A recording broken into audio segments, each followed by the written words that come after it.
Dia 20, Gênesis capítulo 41 até o capítulo 42, versículo 17. Passados 2 anos completos, Faraó teve um sonho, e eis que estava em pé junto ao rio Nilo. Do rio subiram 7 vacas de boa aparência e gordas, e passavam no meio dos juncos.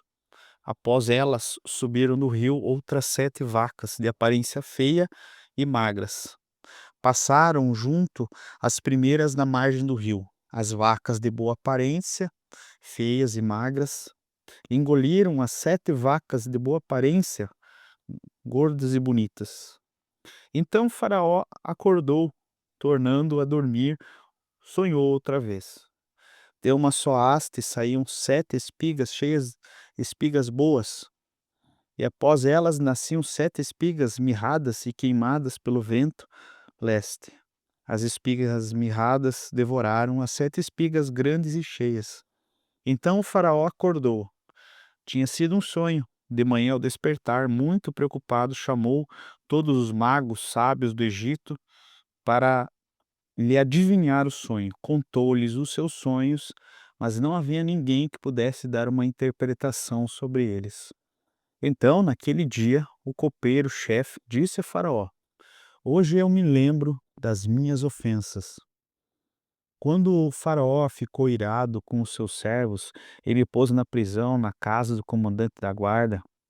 A mim e o padeiro-chefe tivemos um sonho na mesma noite, eu e ele. Sonhamos e cada um tinha um sonho com um propósito e um significado diferente.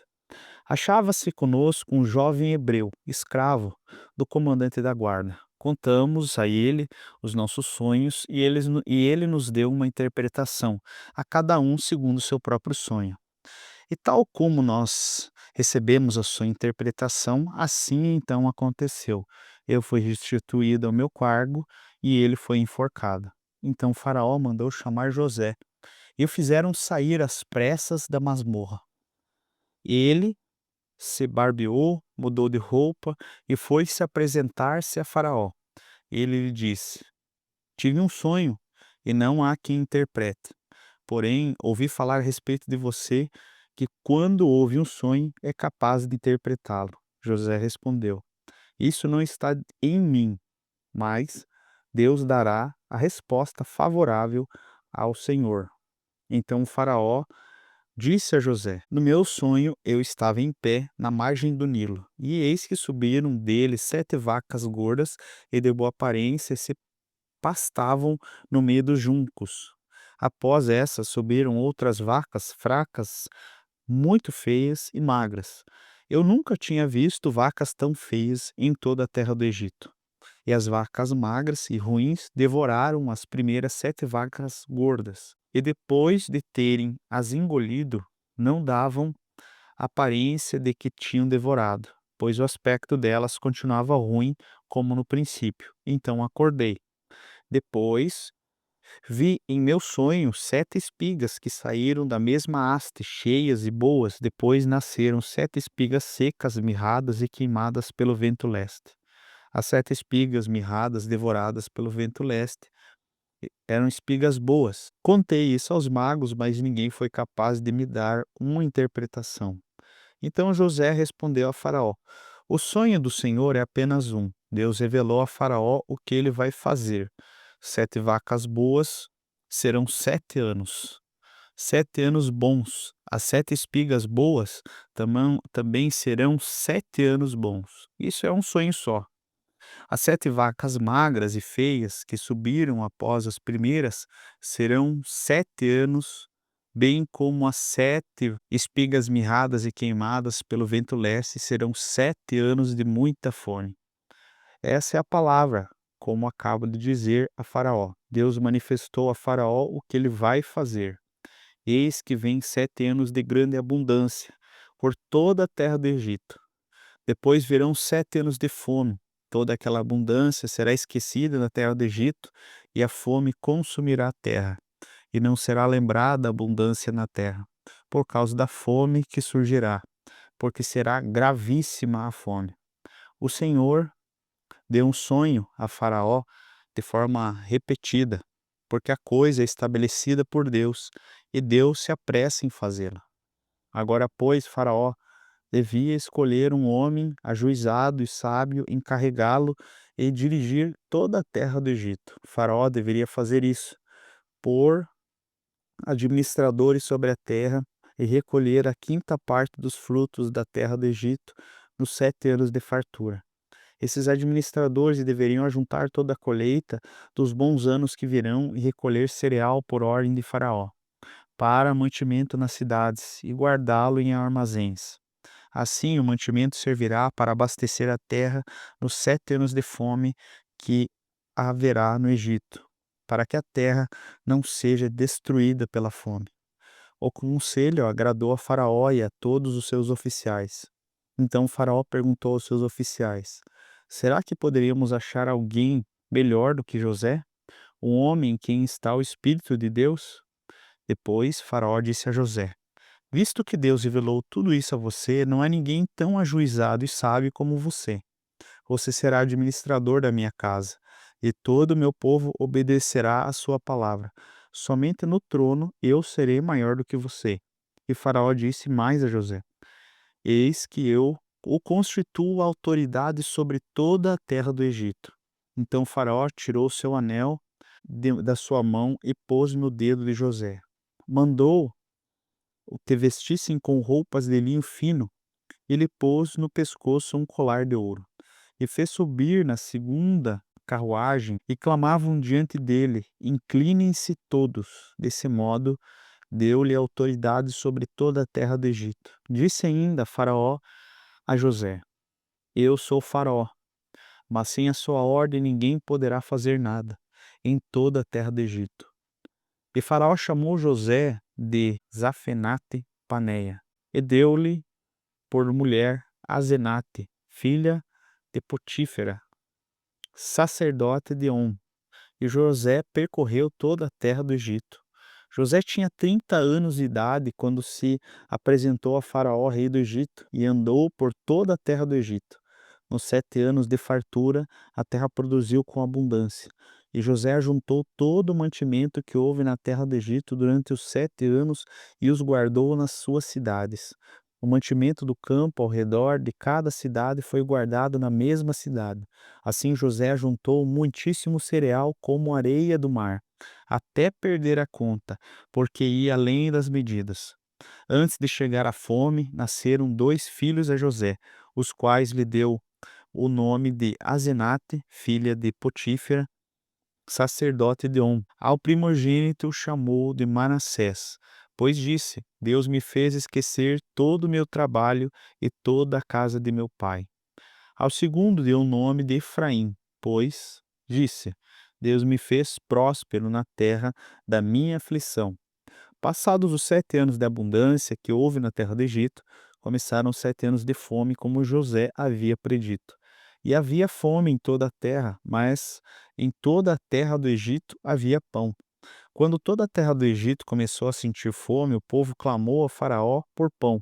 E Faraó dizia a todos os egípcios: Vão falar com José e façam o que ele disser.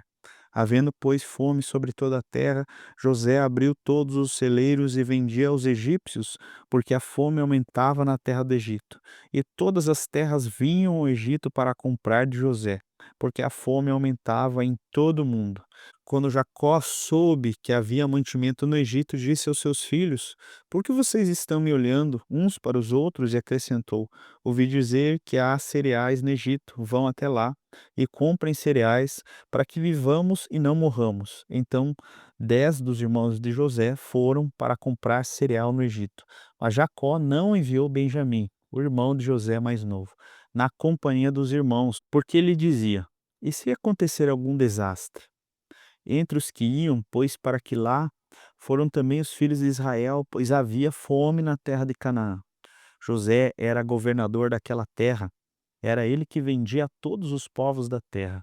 Os irmãos de José vieram e se prostraram com o rosto em terra diante dele. Quando José viu os seus irmãos, reconheceu-os, porém não se deu a conhecer. Foi ríspido com eles e perguntou: De onde vocês vêm? Responderam: da terra de Canaã para comprar mantimento. José reconheceu os irmãos, mas eles não o reconheceram. Então José se lembrou dos sonhos que teve a respeito deles e lhes disse: Vocês são espiões e vieram para ver os pontos fracos da nossa terra? Eles responderam: Não, meu senhor. Esses seus servos vieram só para comprar mantimento. Somos todos filhos de um mesmo homem, somos homens honestos. Esses seus servos não são espiões. Ele, porém, lhes respondeu: Nada disso. Pelo contrário, vocês vieram para ver os pontos fracos dessa terra. Eles responderam mais uma vez: Nós, seus servos, somos 12 irmãos, filhos de um homem na terra de Canaã. O mais novo está hoje com nosso pai. O outro já não existe. Então José lhes disse: É como eu já falei, vocês são espiões. Nisso vocês serão provados. Juro pela vida de Faraó que vocês não sairão daqui sem que primeiro o irmão mais novo de vocês esteja junto. Envie um de vocês para que busque o seu irmão. Vocês ficarão detidos para que sejam provadas as palavras de vocês, se há verdade no que vocês dizem ou se não. Juro pela vida de Faraó que vocês são espiões. E deixou todos eles presos por 3 dias.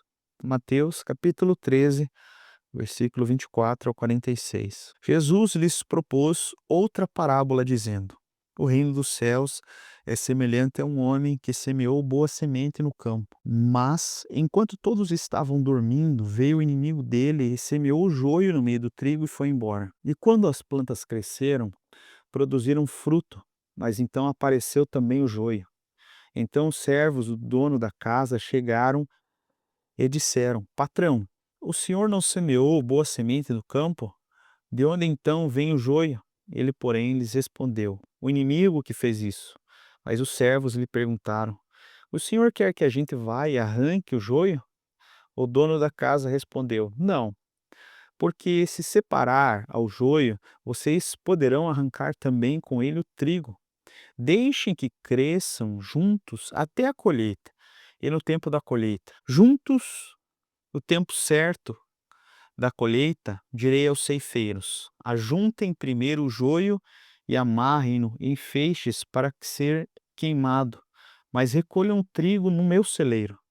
Jesus lhes propôs essa parábola, dizendo: O reino dos céus é semelhante a um grão de mostarda, que um homem pegou e plantou no campo. Esse grão é, na verdade, a menor de todas as sementes, mas quando cresce, é a maior que todas as hortaliças. E quando chega a ser uma árvore, de modo que as aves do céu vêm se aninhar em seus ramos. Jesus lhes contou ainda outra parábola. O reino dos céus é semelhante ao fermento, que uma mulher pegou e misturou em 3 medidas de farinha, até ficar tudo levedado. Jesus disse: Todas essas coisas as multidões por parábolas, e sem parábolas ele nada lhes dizia. Isso aconteceu para se cumprir o que foi dito pelo profeta: Abrirei a minha boca em parábolas, publicarei coisas ocultas desde a criação do mundo. Então, despedindo as multidões, Jesus foi para casa. Aproximando-se dele, os seus discípulos disseram: Explica-nos as parábolas do joio e do campo. E Jesus respondeu: O que semeia a boa semente é o filho do homem. O campo é o mundo, a boa semente são os filhos do reino, o joio são os filhos do maligno. O inimigo que semeou é o diabo.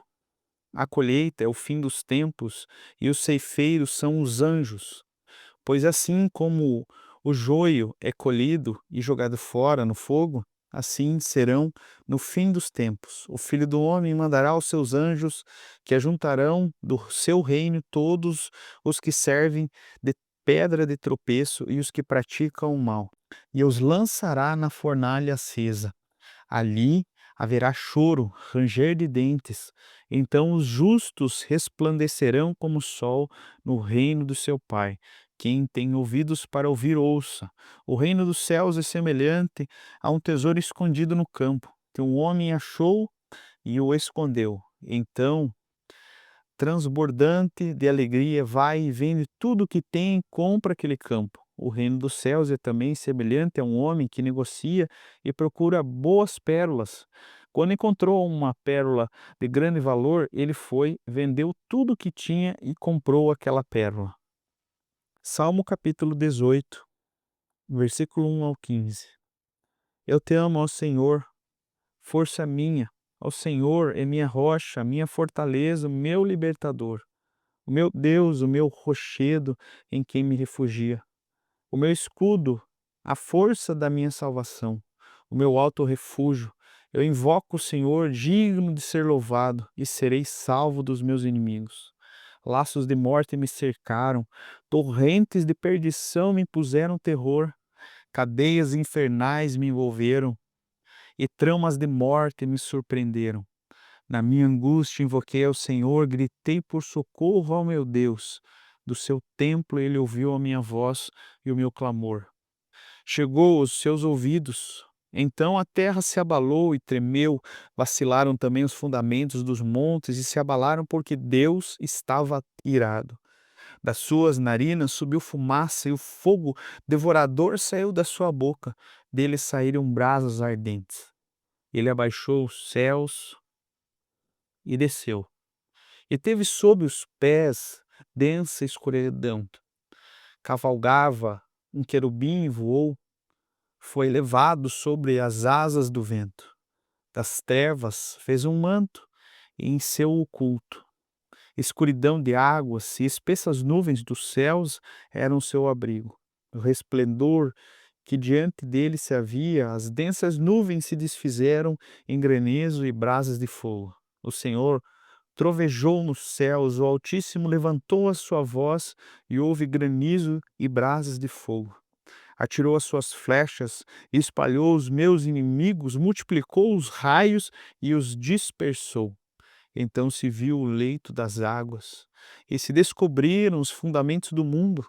Pela tua repreensão, Senhor, pelo sopro impetuoso das tuas narinas. Provérbios capítulo 4, versículo 1 ao 6. Filhos, escutem a instrução do Pai, e sejam atentos para que obtenham entendimento, porque eu lhes dou boa instrução. Não abandonem o meu ensino. Quando eu era menino, em companhia de meu pai, uma criança inexperiente, mas única aos olhos da minha mãe, ele me ensinava e me dizia: que o seu coração retém as minhas palavras, guarde os meus mandamentos e você viverá. Adquira sabedoria, adquira o entendimento. Não se esqueça nem se afaste das minhas palavras. Não abandone a sabedoria, e ela guardará você. Ame-a, e ela o protegerá.